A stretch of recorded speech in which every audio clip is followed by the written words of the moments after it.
Aleluia, você pode aplaudir ao Senhor. Você pode ser grato ao Senhor por estar aqui nessa noite, amém? Aleluia. Obrigada, Senhor. Pode se assentar. Enquanto o Vinícius ministrava essa canção, do Deixa Queimar, um dos meus objetivos que eu tinha colocado para 2021, o primeiro, eu coloquei assim: Senhor, eu quero viver algo sobrenatural com o Senhor esse ano. Eu quero viver na Shekinah, que as pessoas olhem e sejam um fogo em minha volta, sabe? Do poder, da glória de Deus e ter experiências com o Senhor. E ouvindo essa canção, eu talvez passei despercebido. Mas o Senhor falou 2 vezes comigo essa semana durante sonhos. Uma delas foi exatamente da palavra de hoje. Então eu vou compartilhar com os irmãos, vocês já podem abrindo Isaías 30:13. 30:13 é o versículo central, mas nós vamos começar até um pouco antes, do 8. E o Senhor também, semana passada, eu tive uma conversa no meu trabalho, enfim, e pedi que eles me dessem uma resposta de algumas conversas, alguns assuntos que nós tínhamos pendentes. Na terça-feira, eu acordei desse sonho, e nesse sonho, a pessoa chegava, me dava uma negativa, e eu começava a chorar, e eu começava a gritar, e, enfim, exatamente assim, muito claro. E o Senhor dizia assim para mim: espere em mim, nesse sonho. Bom, passou quarta-feira, nessa madrugada eu tive o sonho dessa mensagem que eu já vou compartilhar com os irmãos. E hoje, 15h, no mesmo horário do meu sonho, me chamaram, me levaram para a sala e falaram não. Exatamente como no meu sonho. Então, eu quero encorajar vocês, meus irmãos. Sejam ousados no Senhor. Porque, às vezes, nós somos ousados em tantas outras coisas. A gente põe tanta coisa na nossa listinha, mas o que a gente mais precisa é do Senhor ao nosso lado. Porque Ele vai nos direcionar. E eu saí daquela sala tão em paz. E eu queria dizer, o Senhor já tinha me falado que era não. Mas, enfim, talvez eles não entenderiam, né? Então, eu falei amém, fique em paz. Enfim, depois outras bênçãos virão, e mais em breve eu compartilho com a igreja. Mas enfim, como o Vinícius também ministrou, de Naamã, não é da forma que a gente quer. É necessário que a gente reduza para que o próprio Deus possa nos exaltar. Porque se está tudo bem, se está tudo jóia, se não precisa de nada, a vida está maravilhosa, como que Deus vai agir no sobrenatural na sua vida? Às vezes é necessário que Ele te reduza todo o seu eu, todo o seu orgulho, que te coloque às vezes numa situação tão difícil, para que o nome dEle seja glorificado, porque as pessoas vão olhar e vai falar, não está com nada. E aí vem, não é por nós, mas é pelo nome do Senhor. Ele nos olha e fala, esse submeteu a minha poderosa mão. Chegou a hora da vitória chegar. Então tomem isso, que sirva de inspiração e motivação para os irmãos. Se não colocou na lista, nós não somos supersticiosos. Vai lá na lista, adiciona viver um sobrenatural com Deus, viver revelações de Deus, viver o poder de Deus. Porque se for para a gente viver como as outras pessoas da terra, a gente não precisa de Deus. A gente pode viver sem a presença dEle, mas se nós amamos ao Senhor e sabemos que podemos comer o melhor dessa terra, viver os melhores dias, viver coisas incríveis, então nós precisamos colocar isso como prioridade. Vamos ler Isaías 30:8. Começa aí comigo. E essa ministração chama Uma Carta aos Rebeldes. Diga para a pessoa do seu lado, mesmo com máscara, uma carta aos rebeldes. A culpa não é minha. Eu até sonhei confirmando esse sonho. E você pode pensar assim, quem é ela para vir falar disso? Mas eu vou dizer uma coisa para vocês. Imagina que eu tivesse matado uma pessoa. e um dia alguém me desse a chance de falar sobre isso, vocês acham que eu iria vir aqui na frente e falar que matar é bom? Ou vocês acham que eu viria falar o que é matar, as consequências desse ato, tudo que ele traz para nós? Então, assim, não é porque cometemos pecado acidentais, ou enfim, que nós não podemos falar sobre pecado, senão ninguém poderia falar do pecado na terra. Mas o pecado, ele é uma sinalização,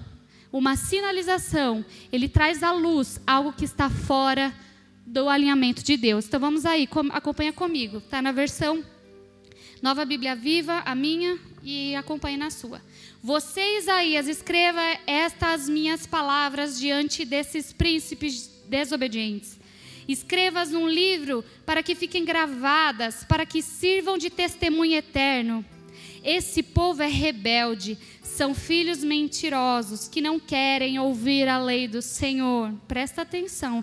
Eles dizem aos videntes: não queremos mais ouvir visões. Dizem aos profetas: não nos digam a verdade, apenas falem de coisas boas, profetizem coisas agradáveis e ilusões. Parem de falar desse caminho, abandone essa vereda e parem de falar a respeito do Santo de Israel. Esta é a resposta do Santo de Israel para esse povo. Já que vocês desprezam o que eu lhes digo, já que preferem confiar na opressão e na mentira e se apoiar no pecado, esse pecado que cometerão será para vocês como uma brecha, grifa aí na sua Bíblia, como uma brecha no muro alto que vai se inclinando e cai de repente. Ele o quebrará em pedaços como um vaso de barro, de tal forma que não vai sobrar um caco para que sirva para tirar brasas de uma lareira ou para tirar água de uma cisterna. Porque o soberano Senhor, o Santo de Israel, diz o seguinte: vocês só serão salvos se arrependidos, voltarem a mim e ficarem tranquilos. Vamos parar aqui. Feche os seus olhos. Senhor, nós entregamos este momento ao Senhor e dedicamos total exclusividade ao Senhor para falar ao nosso coração. Nós estamos vulneráveis ao Teu Espírito Santo, por isso aquele que estiver ouvindo em casa aqui, que o Senhor desperte, que o Senhor chacoalhe, que o Senhor nos traga para a realidade como cidadão do céu, Senhor. Em nome de Jesus, essa é a Sua palavra e não a minha, por isso ela é eficaz. E ela é viva na nossa vida. Amém? Nesse sonho, exatamente sobre essa palavra, eu sonhei nessa noite. Tinha uma mulher e ela descia da sua casa. Sua casa era muito bonita por trás, mas a fachada dela era bem para disfarçar essa grande casa. E toda vez que ela saía, tinha um buraquinho. E essas pessoas viam no buraquinho, mal intencionadas, e via a hora que ela entrava e a hora que ela saía. E isso acontecia constantemente, até que um dia eu estava dentro da casa dessa pessoa e vi o inimigo chegando e falei: corre, porque ele está vindo, ele sabe a hora que você entra, a hora que você sai, ele está te olhando pela brechinha. Vamos lá para, irmãos, não vai ser uma coisa muito leve nessa noite, Neemias 4:7. Vamos abrir? Neemias 4:7.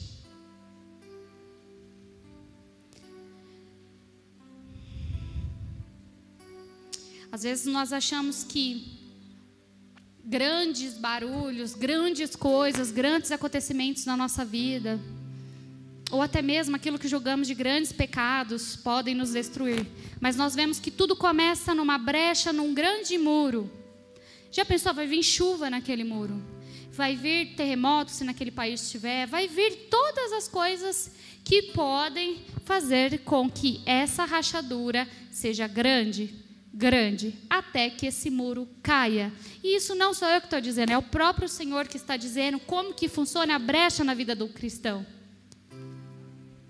Abram comigo, Neemias 4:7. Quando, porém, Sambalate, Tobias, os árabes, os amonitas e os homens de Asdod souberam que os reparos nos muros de Jerusalém tinham avançado e que as brechas estavam sendo fechadas, ficaram furiosos, porque não tinha mais como atacar aquele lugar. Presta atenção, quem já assistiu filme de guerra, série de guerra, sabe como que é. Eles ficam todos vigilantes, tudo é fechado, é feito os muros, é feito as barreiras, é feito, quando você está na guerra, é feito as barricadas, e é procurado para não deixar brecha, para que o inimigo não encontre um vão e entre naquela cidade, naquele país, e tome território. Então, o diabo, ele está procurando pequenas atitudes no seu dia. E isso me lembra 1 Pedro, que diz que o diabo, ele fica ao nosso derredor, procurando a quem possa tragar. Isso me lembrou tanto o sonho, que era isso que eles faziam. Eles ficavam dia e noite, vendo a hora que ela saía, a hora que ela entrava, a brecha, o buraco. Aí você vai falar assim para mim: nossa, mas eu sou uma boa pessoa. Amém. Mas Deus não vem para os bons, Ele vem para os pecadores, para nós mesmos.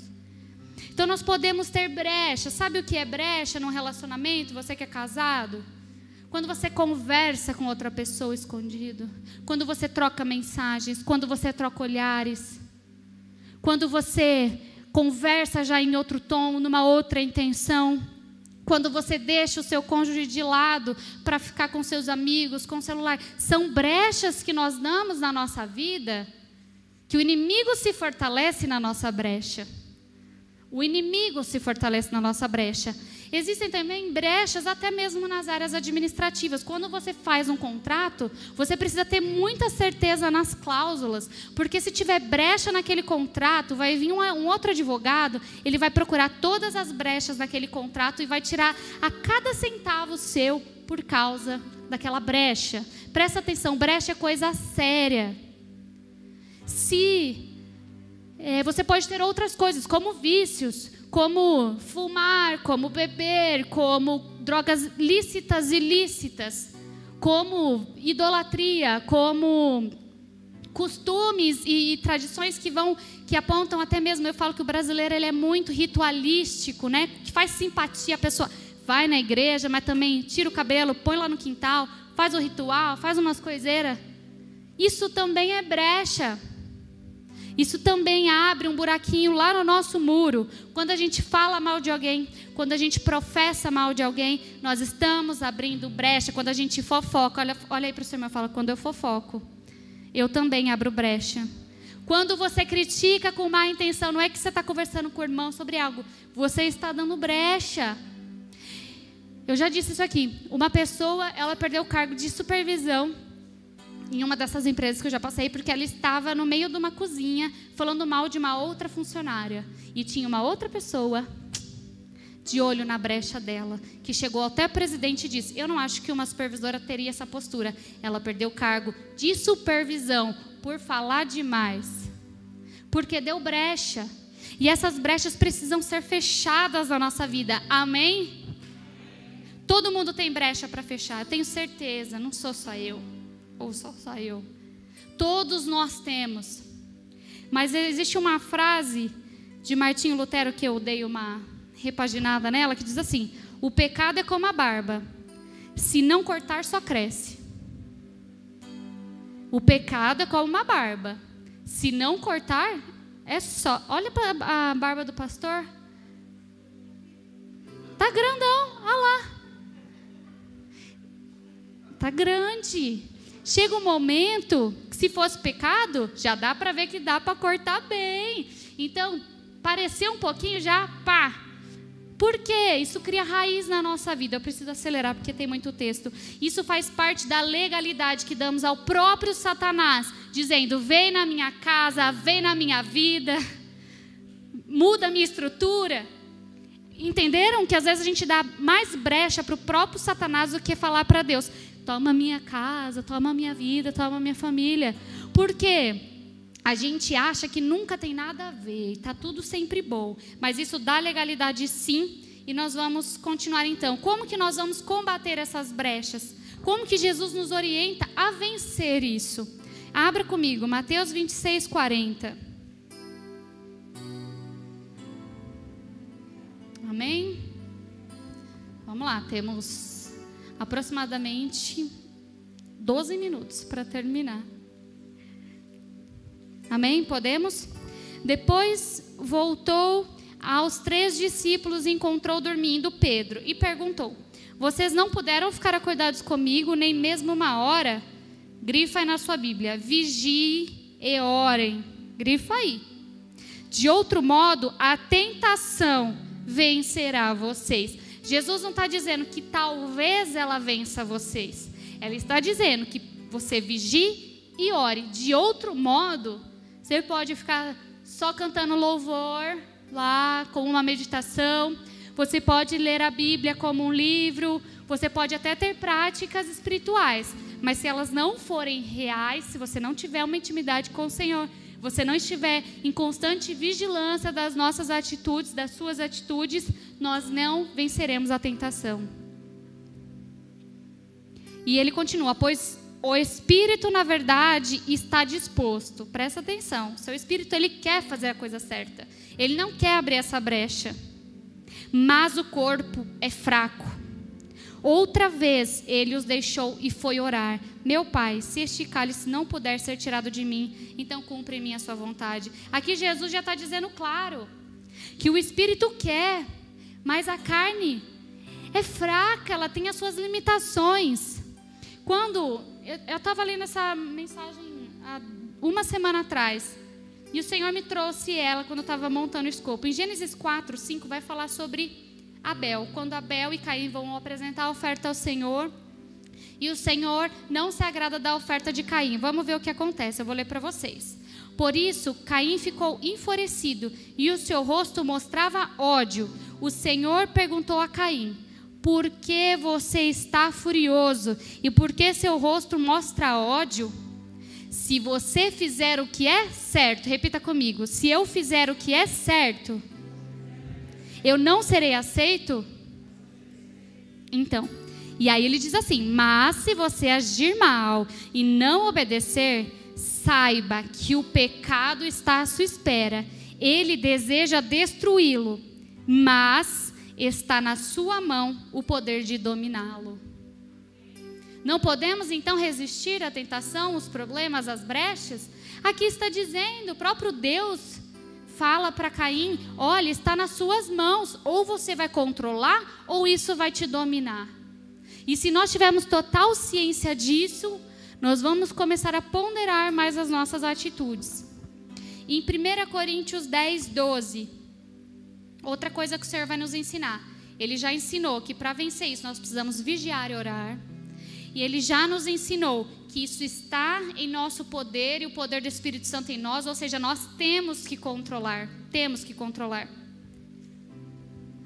E terceiro, nunca diga: eu nunca faria uma coisa dessas. Em 1 Coríntios, Paulo vai dizer: se você está pensando, eu nunca faria uma coisa dessas, que isso lhe sirva de advertência, porque você também pode cair em pecado. Lembre-se que as tentações que vocês enfrentam são as mesmas que outros enfrentam. E nenhuma tentação é irresistível. Ou seja, tudo nós podemos suportar na tentação. Vocês podem confiar que Deus impedirá que a tentação se torne tão forte que vocês não possam enfrentar, visto que Ele prometeu e Ele cumprirá o que Ele diz. Deus dará força para vocês suportá-la, ou dará o escape. Algumas pessoas vão dizer que Ele vai nos dar a saída. Quantos creem nisso? Quantos já escaparam da tentação nesse propósito de realmente, eu creio que o Senhor vai me livrar, eu vou vigiar, eu vou obedecer? Quantos? Quantas coisas foram evitadas, quantas dores foram evitadas na nossa vida por um passo de obediência? E também quantas dores nós tivemos na nossa vida por um passo de desobediência? Você olha para trás e você fala: Senhor, se eu tivesse te ouvido, nós vamos para o final. Em Hebreus 12, 14, pode abrir, nós vamos pontuar porque não dá para ler, porque é bem grande. Mas não subestime o pecado. Muita gente nessa vibe hoje, moderna: mas, o pecado, Jesus levou na cruz o meu pecado. Amém, levou mesmo. E está lá. Mas a própria palavra de Deus vai dizer, Paulo vai exortar, olha, não é porque agora que Jesus deixou livre, vamos voltar para sermos escravos do pecado? Não, antes seremos livres do próprio Jesus. Não é porque Ele nos libertou do pecado, que agora tudo foi consumado na cruz, que a gente pode sair pecando e achando graça e sem temor. Desculpa, não queria estar falando isso hoje, mas o Senhor deseja que nós tenhamos dimensão dele, do perdão, do pecado, de quantas coisas isso pode dar estrago ou bênção na nossa vida. Então vamos lá. Primeiro ponto. E começa aí então, Hebreus 12, no 14. A primeira coisa que Jesus vai nos dizer, Paulo vai nos dizer: procure viver em paz com todos e busque levar uma vida pura e santa, porque aquele que não é santo não verá o Senhor. Todo mundo sabe esse versículo de cabo a rabo. Difícil viver? Impossível viver? Isso vai ser uma resposta de nós ao Senhor. Depois, segundo ponto, cuide uns dos outros, para que nenhum de vocês deixe de alcançar a graça. Presta atenção. Vigiem para que nenhuma amargura crie raiz entre vocês, pois quando ele brota, causa profunda perturbação, contaminando muitos na sua vida espiritual. Corta a raiz da amargura. Não deixa crescer, não deixa a Bárbara crescer. Despontou, corta. Despontou, corta. É um trabalho diário, contínuo. Mas se a gente deixar isso crescer demais, vai tomar proporções que vão estragar a nossa vida. Terceiro conselho, continua aí na leitura. Vigie para que ninguém se deixe arrastar. Não seja influenciado, meu irmão. Não seja influenciado pelas pessoas. E não se deixe arrastar por pecado sexual ou se torne negligente para com Deus. Presta atenção, tal como fez Esaú, que por uma simples refeição vendeu seus direitos de herança como filho mais velho. E mais tarde, quando novamente ele quis os direitos de volta, era tarde demais. Embora tivesse chorado lágrimas amargas, portanto, lembre-se disso e tenham cuidado. Sabe aquela historinha, o leite derramado? Não tem mais o que ser feito? Então não adianta nós, que nem Esaú fez aqui, chorou lágrimas amargas. Desculpa, o Senhor vai dizer, olha, mas é a minha palavra, Ele não tem como mudar. Olha, você chorou, você se arrependeu, mas as consequências vêm, Ele já perdeu a primogenitura, Ele perdeu. Não tem mais como voltar atrás. Quarto, esse é importante, meu irmão, presta muita atenção e seja agradecido, porque Jesus veio para nós. Vocês não tiveram de ficar face a face com o terror, com o fogo ardente, a escuridão, as trevas, uma terrível tempestade como os israelitas no monte, quando Deus deu as suas leis. Pois houve um toque de trombeta e uma voz com uma mensagem tão terrível que o povo rogou a Deus para que ele parasse de falar. Eles recuaram atordoados diante de Deus, de até mesmo um animal tocasse na montanha deveria ser apedrejado. O próprio Moisés estava tão amedrontado com aquela visão que tremia de medo. Vocês, presta atenção, vocês, contudo, chegaram até o monte Sião, a cidade de Deus vivente, a Jerusalém celestial, a reunião de milhares e milhares de anjos jubilosos e a igreja dos filhos mais velhos, composto de todos cujos nomes estão no céu, e a igreja dos filhos, e a Deus, que é o próprio juiz de todos, e aos espíritos redimidos no céu, que já se tornaram perfeitos. Grifa aí. E ao próprio Jesus, que nos trouxe uma nova aliança, e o seu sangue salpicado nos tornaram perfeitos. E ao próprio Jesus, que perdoa gratuitamente, em vez de clamar por vingança, como fez o sangue de Abel. Quinto ponto para encerrar. Portanto, tenham cuidado e procurem obedecer àquele que está falando a vocês. Porque se o povo de Israel escapou quando se recusou a ouvir Moisés, que era um mensageiro terreno, como nós escaparemos se rejeitarmos ouvir aquele que nos fala do céu?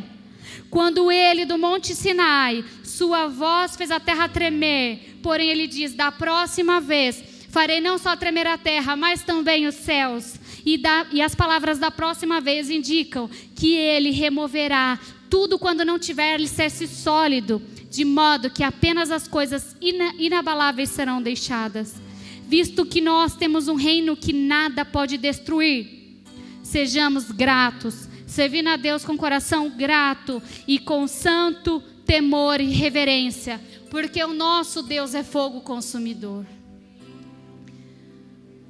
Convido a vocês, chega na sua casa hoje, leia Isaías 30 inteiro hoje.